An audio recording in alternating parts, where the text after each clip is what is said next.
প্রধানমন্ত্রীর পরামর্শে রাষ্ট্রপতির আহ্বানে ত্রয়োদশ জাতীয় সংসদের প্রথম অধিবেশন ১২ মার্চ অনুষ্ঠিত হবে বলে জানিয়েছেন স্বরাষ্ট্রমন্ত্রী সালাউদ্দিন আহমদ। রোববার দুপুরে সচিবালয়ে প্রধানমন্ত্রীর কার্যালয়ে সৌজন্য সাক্ষাৎ শেষে বেরিয়ে যাওয়ার সময় সাংবাদিকদের এক প্রশ্নের জবাবে তিনি কথা বলেন। স্বরাষ্ট্রমন্ত্রী বলেন, প্রথম অধিবেশনে জাতীয় সংসদের স্পিকার ও ডেপুটি স্পিকার নির্বাচিত করা হবে।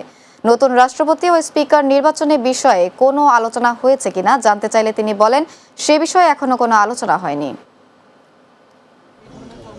প্রধানমন্ত্রীর পরামর্শক্রমেই সংসদ অধিবেশন আহ্বান করবেন রাষ্ট্রপতি, সেটা নির্ধারণ হয়েছে 12 তারিখে মার্চের সংসদ অধিবেশন আহ্বান করা হবে এবং সেই অধিবেশনে কি কি কর্মসূচি থাকবে, কার্যসূচি, অর্ডার অফ দি ডে, সে বিষয়ে আলোচনা হয়েছে। যেমন সেই অধিবেশনে স্পিকার, ডেপুটি স্পিকার নির্বাচিত হবে। নতুন রাষ্ট্রপতি নির্বাচনের বিষয়ে আলোচনা হয়েছে না, সে বিষয়ে এখনো কোনো আলোচনা হয়নি।